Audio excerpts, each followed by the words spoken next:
Welcome, dear students. In today's video, we'll read about the lesson The Adventures of Toto, written by Ruskin Bant.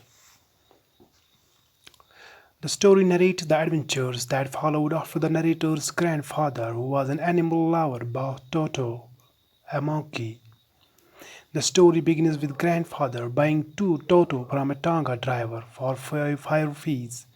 Toto was pretty and looked so out of place that grandfather decided to add him to his private zoo. He was, however, afraid of grandmother, who did not like him bringing home as many pets as he liked. So the narrator and grandfather brought Toto home and decided to keep him a secret from mother. Toto was extremely mischievous. The narrator at one point in the story writes that if there is a part of the brain especially devoted to mischief, that part was largely developed in Toto.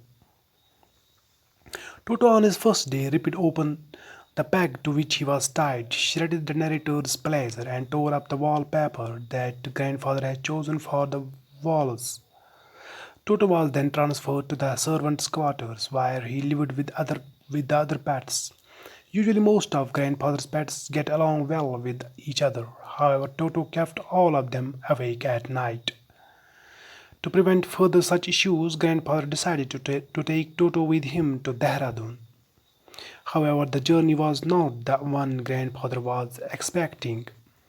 He and Toto made it through most of the trip without any incident, but at a railway turnstile, Toto suddenly poked his head out of the bag and secured the ticket collector. The ticket collector thought Toto was a dog and charged poor grandfather 3 rupees extra. Grandmother finally accepted Toto and gave him a comfortable home at the stable. His companion was their donkey, Nana.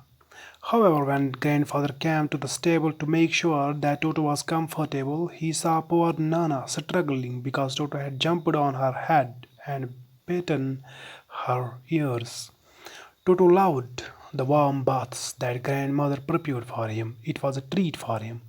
He would expertly check the temperature of the water and then enter the bath 1 foot at a time. Then he would soak and soap himself. Once he almost boiled himself because he did not realize that the kettle was still on the fire.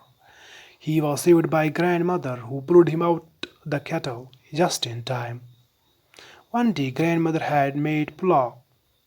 When everyone entered the dining room, they saw Toto sitting on the table, stuffing himself with rice. He threw a plate at grandmother, who had screamed at him. He also threw a glass of water at one of the narrator's aunts. Then Toto jumped out the window with the dish of pulao. He climbed all the way up the jackfruit tree and ate all the rice while everyone watched. Finally, to take revenge on grandmother, who had screamed at him, he threw the dish down the tree and laughed when it broke into pieces. This incident made everyone, especially grandfather, realize that they could not keep Toto for long. He was becoming very expensive for them to keep because he kept destroying things. They could not keep replacing them all the time. So grandfather took Toto back to the Tonga driver, but he could only sell him back for 3 rupees.